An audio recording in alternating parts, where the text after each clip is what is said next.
Una de las materias que están pendientes en la escuela dominicana se relaciona con la elaboración y el uso del plan de clase por parte de los maestros.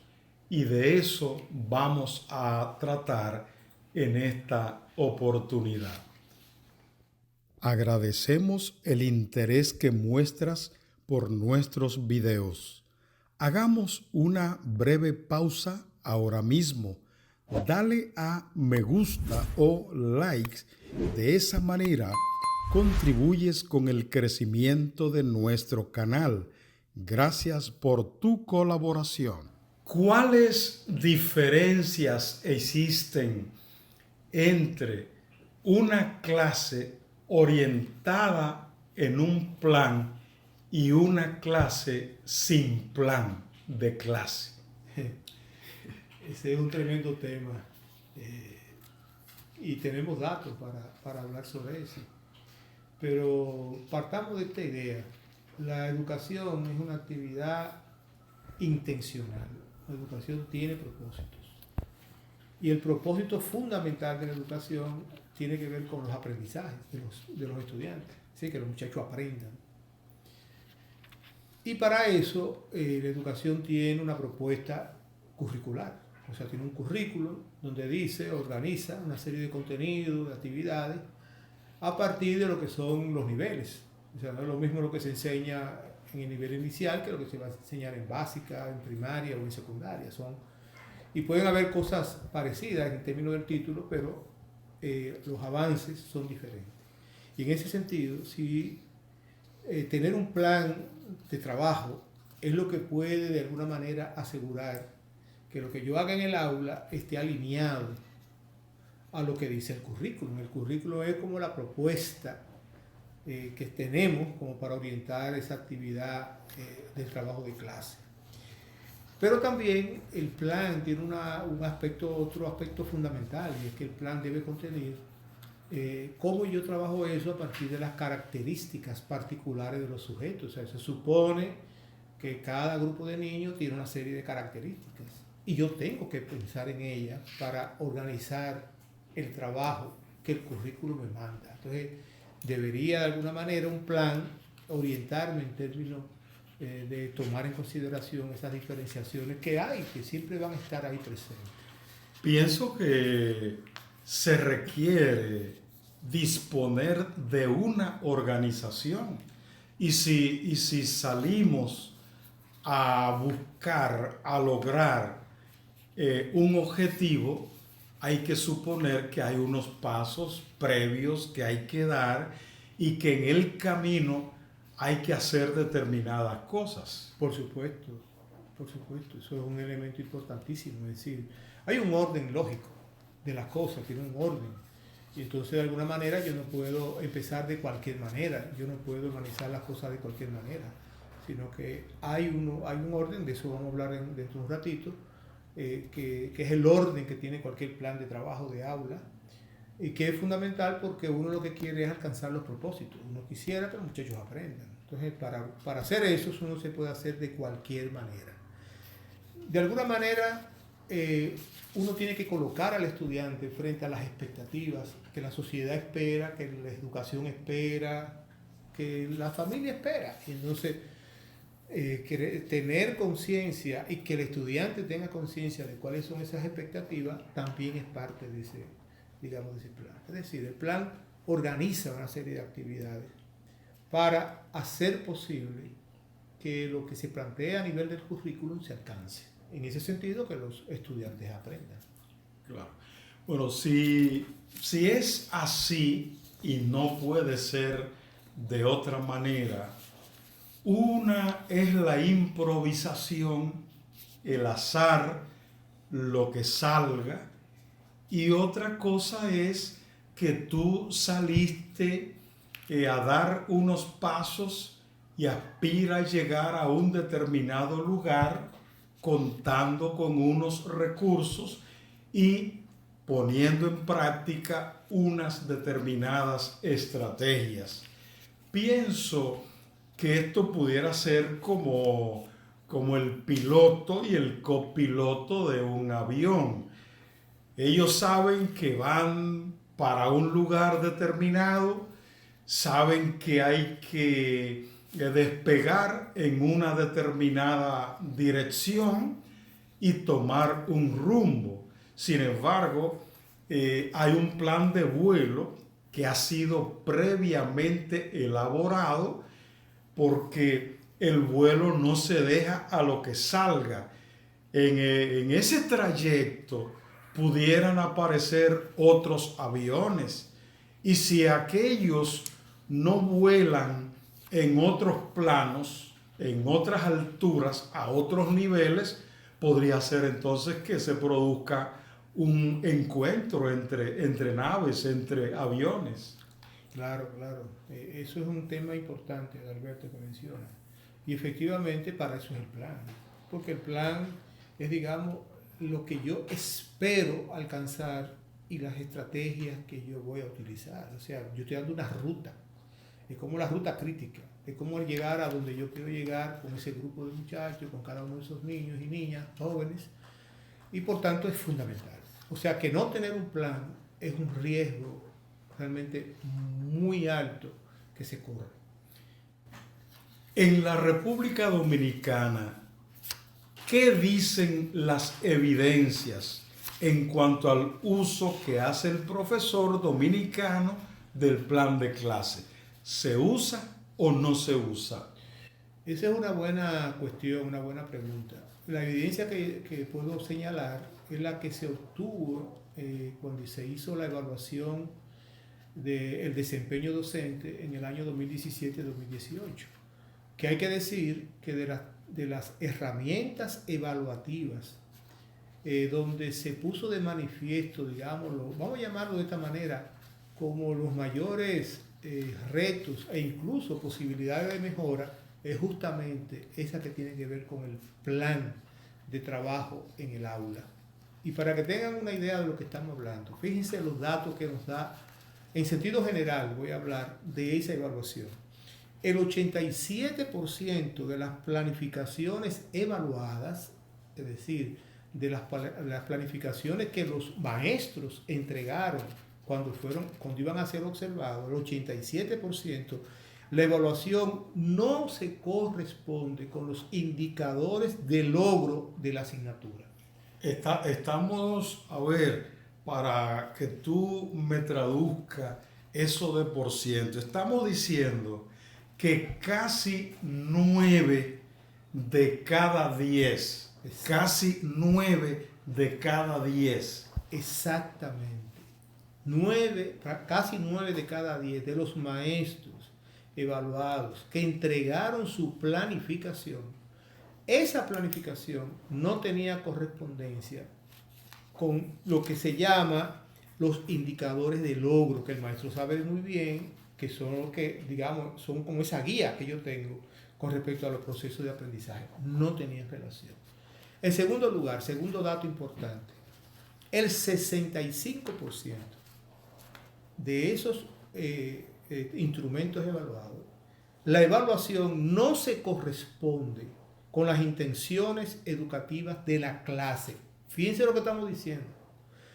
Es decir, el maestro tiene unas intencionalidades y esas intencionalidades las plasma en la planificación. Sin embargo, no había correspondencia entre la evaluación que al final el maestro hizo con lo que él estaba trabajando en el aula. Eso es muy serio, porque entonces, ¿qué yo le estoy diciendo al estudiante? O sea, al final de cuentas, el estudiante sabe que la calificación va a venir de la evaluación. Entonces, estamos colocándolo en una situación muy, muy difícil. Otro dato, el 53%, en el caso del 53%, prácticamente un poco más de la mitad, la evaluación no estaba contemplada ni siquiera en la planificación. Más grave todavía. Es decir, ¿cómo va a ser que yo haga un plan y ese plan no tiene la lógica cuando yo lo voy alcanzando, cuando yo voy desarrollándolo, de la evaluación, de yo darme cuenta en qué medida yo estoy logrando mi propósito? Fíjense lo que estamos diciendo. El 33% de las planificaciones evaluadas, es decir, que fueron evaluadas cuando fueron entregadas por los maestros que iban a ser observados, las actividades diseñadas no se corresponden con las intenciones educativas de la clase. Es decir, hay un grupo de actividades y sin embargo, un porcentaje alto, 33%, nada tiene que ver con los propósitos, con las intenciones. Ni favorecen, por supuesto, el logro, porque si no hay correspondencia con lo que son las intenciones, ¿cómo yo puedo esperar que vayan a favorecer el logro de aprendizaje? El 38%, el formato elegido por el docente, no hace referencia explícita de los momentos de clase. Vamos a ver ahorita, la planificación tiene un orden lógico, sin embargo, en un 38% ese orden no aparece. Es decir, estamos ante una situación muy complicada, Alberto, muy complicada, porque inclusive el 39% de esas evaluaciones que fueron evaluadas, el 39%, fíjense que eso es un porcentaje también alto, las actividades diseñadas no eran coherentes con lo planteado en el diseño curricular. O sea que las actividades no tenían nada que ver con lo que el currículo dice. Todo lo que tú estás compartiendo con nosotros, entonces tiene una conclusión obligada. Aunque de alguna manera le estuvieron llamando a ese documento plan de clase, en realidad no es un plan de clase. No es un pretexto más que nada. Exactamente, no cumplía con los criterios mínimos del plan de clase. Bueno, ¿cómo se relacionan el diseño y desarrollo de un buen plan de clase y el aprendizaje de los estudiantes? Mira, eso es una pregunta que uno puede decir, es como que se cae por su propio peso. Es decir, uno esperaría que si yo tengo un buen diseño de mi plan de trabajo, si un buen diseño, si yo le doy seguimiento, si yo evalúo ese plan, y al mismo tiempo yo me voy dando cuenta cómo va funcionando en el proceso en el aula, yo puedo decir que, bueno, un buen plan de clase desarrollado va a tener efectos positivos en los logros de aprendizaje de los estudiantes. Y es más, uno puede decir, aún aquellos aspectos que pueden ser características propias de los estudiantes, como puede ser la motivación, como puede ser la falta de interés, como puede ser lo que tú quieras, debe estar contenido en el plan. El maestro tiene que conocer a su grupo, ese grupo de muchachos, y sabe, ese muchacho hay que motivarlo, a esos muchachos hay que interesarlo en las cosas, y yo tengo que crear las estrategias para lograr el interés. Quiere decir que si hay un buen plan, yo puedo presuponer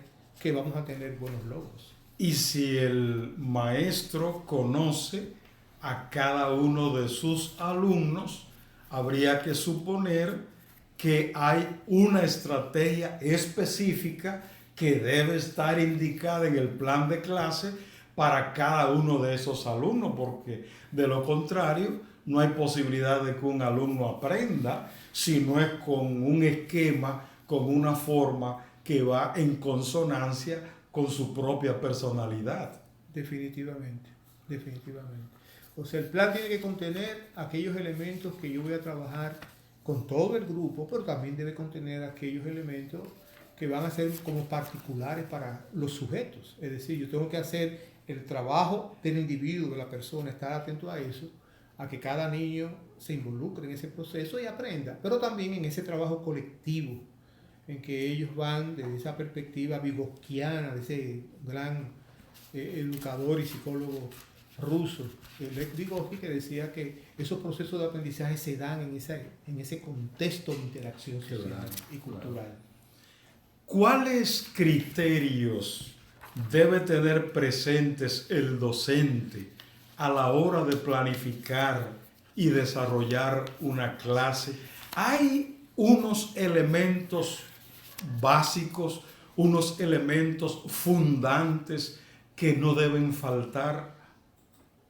Claro, por supuesto.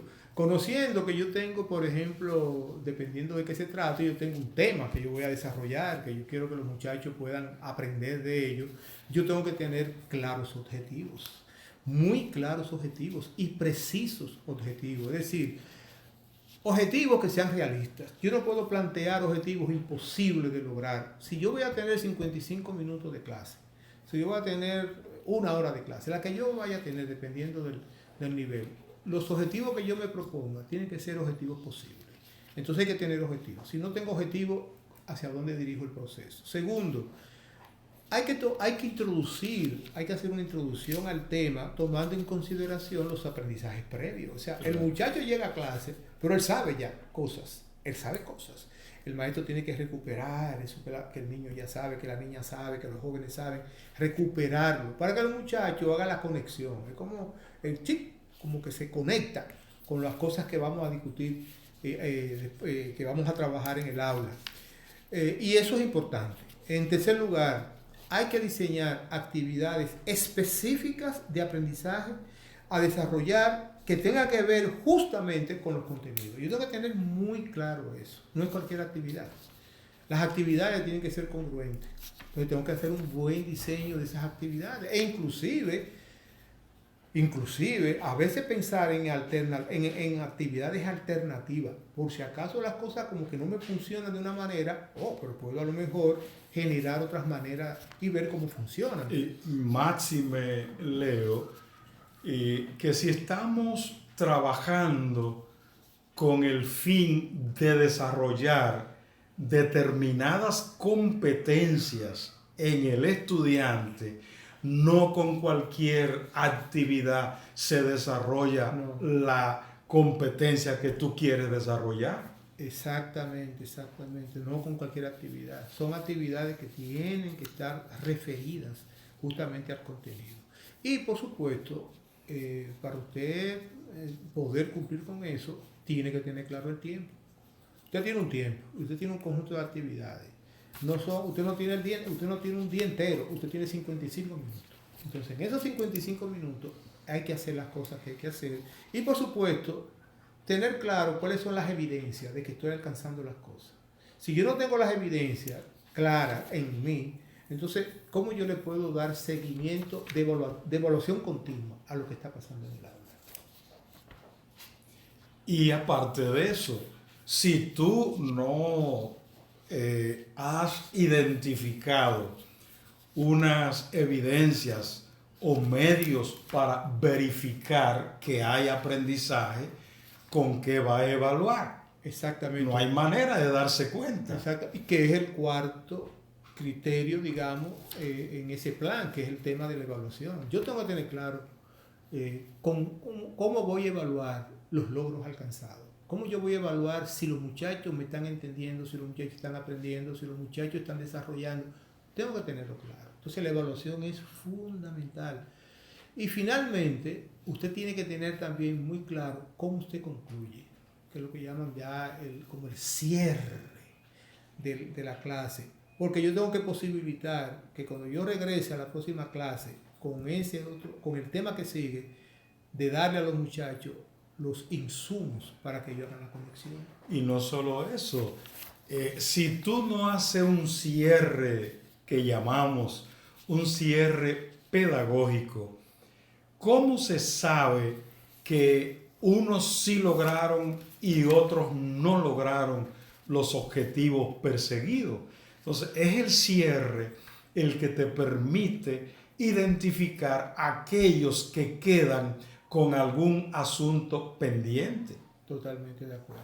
Ese cierre es fundamental, porque es el que me dice a mí en qué medida voy en el camino que me propuse originalmente. ¿En qué se diferencian el plan de clase y el plan de unidad? ¿O son lo mismo? No es lo mismo. El plan de la unidad es mucho más grande porque es el plan general que yo tengo. Yo tengo, qué sé yo, si yo voy a enseñar, si yo hablo de psicología, si yo voy a enseñar la asignatura que yo tengo, sistema psicológico contemporáneo, bueno, yo tengo que tener un plan claro de esa asignatura. todo lo que yo los contenidos, la manera como lo voy a abordar, las estrategias que voy a utilizar, todo eso. Cuando hablo ya del plan de clase, es del día a día.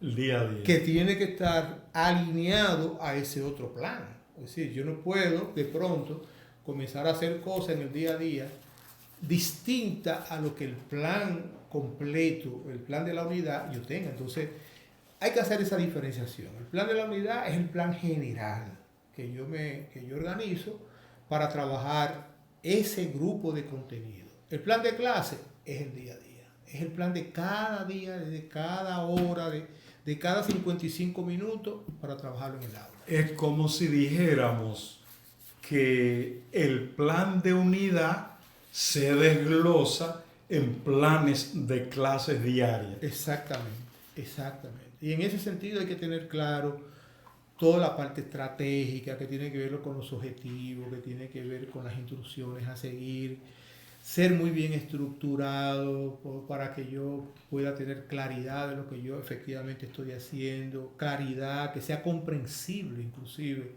para los propios estudiantes. Los estudiantes deben saber qué es lo que se espera de ellos. Entonces hay que tenerlo muy claro y, por supuesto, fundamental, que sea medible y que sea ajustable. Claro. Si el plan no puede ser medido, ni se puede ajustar, y entonces no es estratégico. Claro.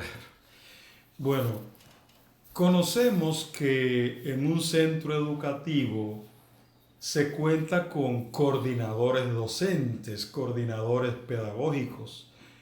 Y estos coordinadores, juntos con el director, con el orientador, constituyen lo que sería un equipo de gestión.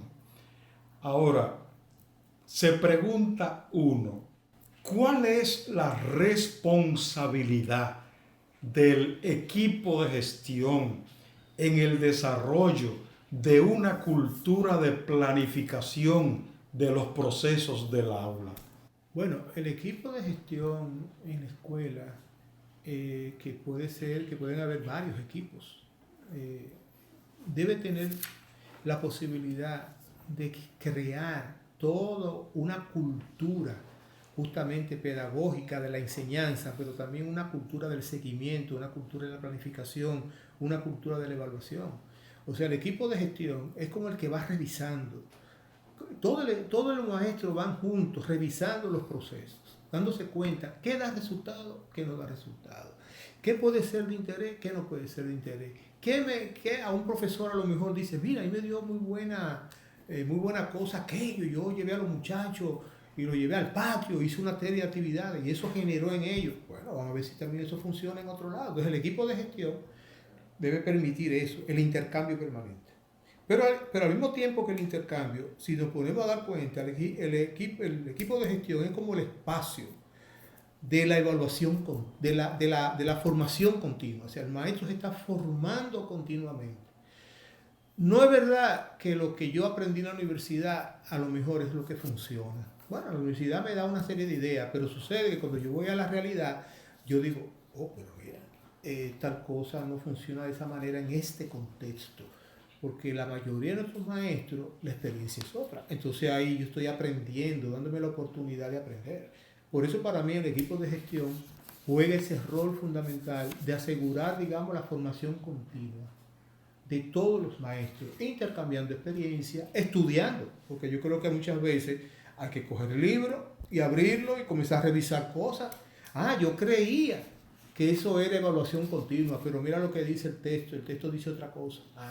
Entonces, esa es, digamos, la esencia de lo que es el equipo de gestión de una escuela. Se diría, en consecuencia, que dependiendo de lo que el equipo de gestión haga de cara al docente, habrá o no habrá el establecimiento de una cultura de planificación en un centro educativo. Exactamente, exactamente. Y yo creo que uno tiene que tener claro, cada centro educativo, como los sujetos que vienen a él, son distintos, son con características particulares. Entonces yo no puedo pretender que todas las cosas funcionen de la misma manera en todos los sitios. Entonces el equipo de gestión es la oportunidad como para yo poder decir en este contexto cómo, qué funciona y cómo funciona. Y eso es importante, el rol que juega en este caso el equipo de gestión. Y además, sabiendo cada escuela o cada equipo de gestión qué funciona y qué no funciona, a mí me parece que lo que sí funciona es un ingrediente que puede ser útil no solo para mi escuela en particular, sino para las demás escuelas, y porque una buena práctica, pienso yo que debe ser compartida, debe ser socializada. ¿Cuáles componentes debe incluir una matriz, una guía o una tabla para la planificación de la clase? Igual que como decíamos en los criterios, una matriz, o como tú dices, una guía, una tabla, de las cuales hay muchas. Si usted busca en Google, se va a dar cuenta de que hay muchos ejemplos que pueden ser muy buenos para trabajar este tema. Pero los elementos fundamentales es primero tener claro cuál es el contenido, cuál es el contenido que yo voy a trabajar. Y después empezar a especificar cuáles son los tiempos, cómo yo voy a manejar los tiempos con esos contenidos, cómo yo dispongo la organización del tiempo, cuáles son las actividades que yo voy a desarrollar. Una cosa importante es identificar en la tabla cuáles son las fortalezas, pero también cuáles son las debilidades. Por ejemplo, si yo puedo decir, mira, en este tema hay un grupito del aula que son muy buenos, estos muchachitos que son activos y que dominan el tema, pues miren, esos muchachitos son una estrategia de fortaleza importante para lograr que los otros, que a lo mejor tienen menos fortaleza en ese sentido, aprovechen esa. Por igual las debilidades, o sea, yo sé que es un tema árido, yo sé que es un tema difícil, entonces tengo que buscar recursos. Y en ese sentido, la parte de los recursos es fundamental. Tener recursos disponibles.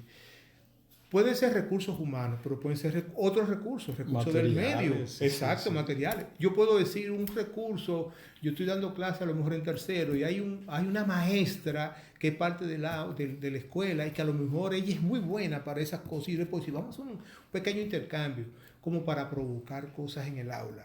Y por supuesto, la última parte de esa matriz es tener un plan de evaluación continuo y de cierre. Es decir, la recomendación es, miren, en Google te puede buscar matriz, así mismo matriz o guía de planificación y se va a encontrar con varias. Y muchas pueden ser buenas para unas cosas y no tan buenas para otras o buenas para otras cosas. O sea que esa es la recomendación principal en este tema. No, y quizás el equipo del distrito educativo quizá tiene algunas matrices que comparte con los maestros, porque luego le va a dar seguimiento y probablemente le entregará algo a nivel de sugerencia. Exacto, y entender que no hay una sola. Claro. Y digo esto porque tuve la oportunidad de estar con un grupo de maestros de una escuela de aquí de la capital, y justamente una de las dificultades que ellos me plantearon era como que una cosa le decían, que a veces técnicos distintos del mismo distrito llegaban y le presentaban cosas distintas. Entonces yo le decía, miren, ustedes son profesionales. Yo creo que también eso es un tema. Ustedes son profesionales. Ustedes reciben todo lo que les traen y ustedes se reúnen y tomen decisiones sobre qué creen que lógicamente puede ser mejor. Y entonces tomar decisiones. Yo creo que un profesional tiene que tener la capacidad de tomar decisiones sobre qué hacer. Y ahí están los grupos pedagógicos. Me parece que se socializa ahí y se acuerdan cosas ahí. Exacto. ¿Cómo se las arregla un profesor que no planifica para desarrollar en los alumnos las competencias previstas en el currículum? Lamentablemente no se las arregla. Las consecuencias son clarísimas. Es decir, nosotros tenemos un serio problema con los logros de aprendizaje cuando lo medimos en las evaluaciones, tanto pruebas nacionales como las evaluaciones diagnósticas, los estudios internacionales nos dicen a nosotros, bueno, los muchachos no están aprendiendo lo que deben aprender. Y si con los datos que vimos de la evaluación del desempeño y el uso de la planificación, que es tan precaria, entonces, ¿qué uno puede esperaría? Ese maestro, bueno, yo recuerdo en la evaluación del desempeño que los observadores, varios de ellos nos decían a nosotros, cuando llegamos a hacer la observación de aula, los profesores dijeron, yo no evalúo, yo no planifico. ¿Cómo que usted no planifica? Y entonces, aún dándose cuenta de que necesita entregar una planificación y que la planificación va a tener calificación, no, yo no planifico, yo dejo todo a como vayan saliendo las cosas. Bueno, si usted lo deja como vayan saliendo las cosas, las consecuencias son no tener una planificación o tener una mala planificación, está en los logros alcanzados por los estudiantes. O los no logros. O los no logros. O sea, que eso es lamentable que eso suceda a esta altura del juego. Bueno, este tema del plan de clase, la necesidad de elaborarlo y trabajar a partir del mismo, es un tema que hay que continuar, hay que seguir, como decimos, machacando. Así es que les invitamos a ver los materiales que ya tenemos disponibles, más otros que iremos produciendo más adelante.